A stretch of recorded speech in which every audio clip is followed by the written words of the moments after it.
Welcome to CEOspective. Today, we're diving into the world's biggest creator, Jimmy Donaldson, who you probably know as Mr. Beast. And really, he's a huge paradox, a guy who's reached a level of success that's almost impossible to even wrap your head around, but seems to be paying an equally massive price for it. We're going to use his own words to try and understand the man behind this viral empire. And we're starting right here with that central paradox. That's not him boasting, that's a warning. The person who completely redefined what's possible on the internet is telling all of us straight up that the life it takes to get there is one that most of us just couldn't and probably wouldn't want to survive. This is kind of the dark side of being number one. I mean, to really get the scale of his success, just look at this number. Over 270 million subscribers, and that's just on his main channel.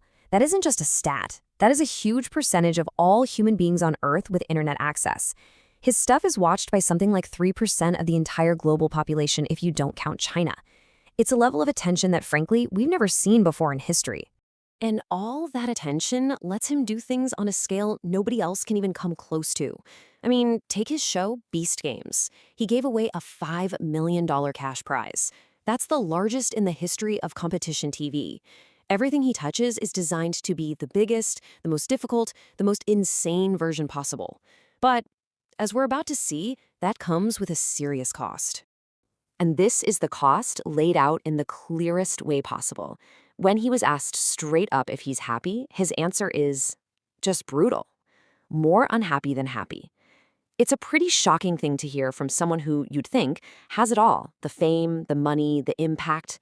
So how can both of these things be true for the same person? So here's how we're going to break this down. First, we'll dig into this idea of the unhappy king. Then we'll go back to the beginning, the origin of his obsession, see how that became a superpower, and then we'll tally up the real price he's paid. And finally, we'll look at the different kind of legacy he's trying to build. Okay, so first up, the unhappy king. Why would somebody at the absolute top of their game, someone with more influence and money than a lot of small countries, describe his life as a constant struggle? It really goes against everything we're taught to believe about what success looks like. This whole paradox, it forces you to ask some really basic questions. Like, why would he even think about quitting? Why not just grab a few $1,000,000 and go live a nice, happy life somewhere? What's the real mental toll of working at this level? And at the end of the day, is any of it actually worth it? These are the questions we're going to try to answer. And here's the thing. This is how he explains it. He doesn't think his success happened in spite of all the mental strain. He thinks it happened because of it. He truly believes that his willingness to just endure being uncomfortable and unhappy for more than a decade is his biggest competitive advantage. It's the price he decided to pay.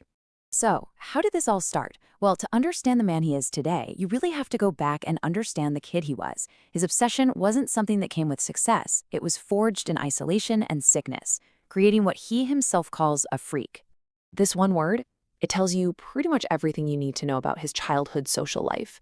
As a kid, literally all he wanted to talk about was YouTube. So when his classmates were talking about sports or TV shows, he just stopped talking. He couldn't connect with them.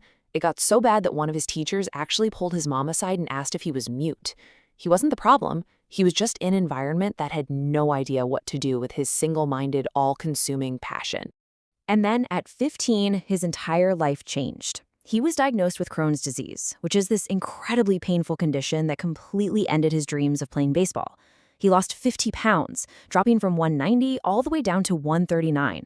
With sports totally off the table, he had only one path left: go all in on YouTube. His illness literally forced him to stay home, and his bedroom became this relentless training ground for his obsession. So let's just trace this for a second. At 11, his family goes bankrupt, and he sees YouTube as a way to help his mom. At 15, Crohn's hits, and it just eliminates every other possible path for him. By 20, he's on these insane 18-hour-long Skype calls with other creators, basically deconstructing virality like it's a science experiment. And by 22, he's already writing out his management philosophy. Each step just built on the last, forging this unbreakable, obsessive work ethic. And this kind of brings us to a big question I want you to think about. When you look back at his childhood, the isolation, being called a freak, giving up a normal high school experience, would you make that trade? Would you give up your entire social life for the kind of success he has today?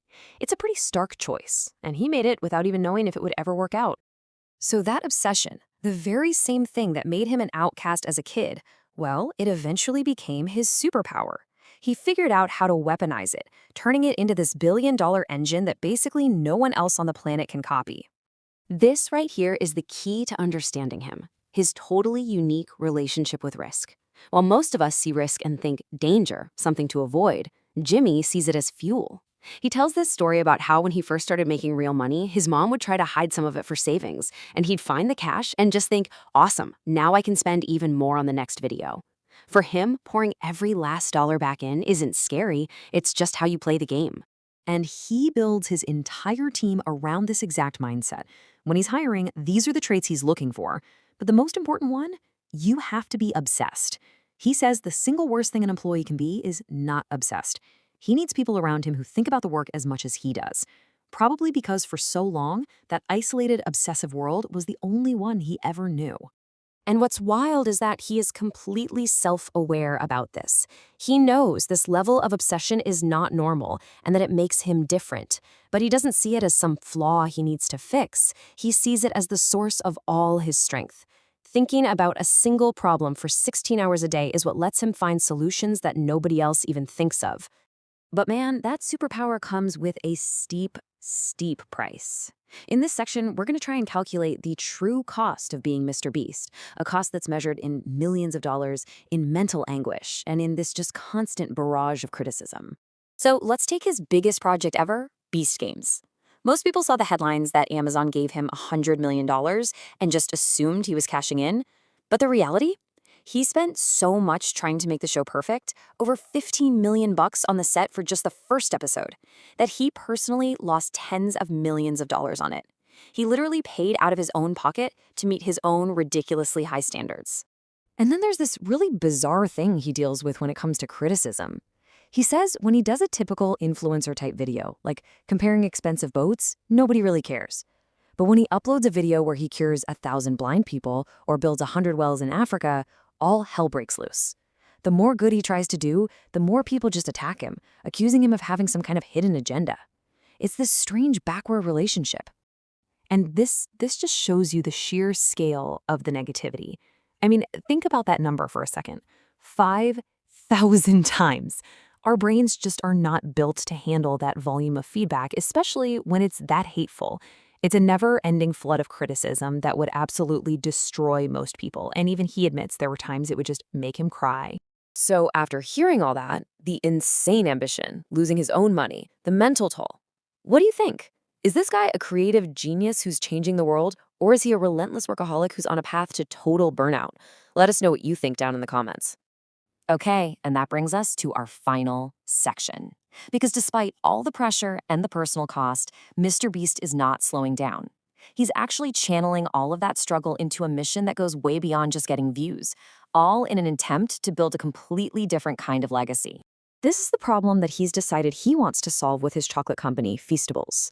When he started looking into the chocolate industry, he was just horrified to find out that almost half of the labor on cocoa farms in West Africa is child labor. We're talking about 1.5 million kids, many of them working because their families make less than $1 a day. So his mission with Feastables isn't just about selling a candy bar. It's like this multi-level attack on a broken system. First, he wants to prove you can ethically source cocoa, pay farmers what they deserve, and still make a profit at a massive scale. Second, he wants to use his gigantic platform to shine a huge spotlight on the child labor problem. And ultimately, his goal is to force the entire industry to change and get over 1 million kids out of forced labor. What's so fascinating, though, is that even after all the pain and all the isolation, he says he wouldn't go back and warn his younger self about any of it. He wouldn't give him any advice, except maybe to buy some Bitcoin. He's actually worried that if he made the journey any easier, it would soften that relentless drive he has today, the exact same drive he needs to take on these huge problems like child labor. And this brings us to the final question, one that was asked to him that we're now asking you. Would you rather die with a sound body or a sound mind? It's a question that really gets to the very heart of the MrBeast paradox. He has sacrificed his mental party, and you could argue his physical health, all for his mission. And it forces all of us to think about it. What is the ultimate price we are willing to pay for a life that actually has an impact?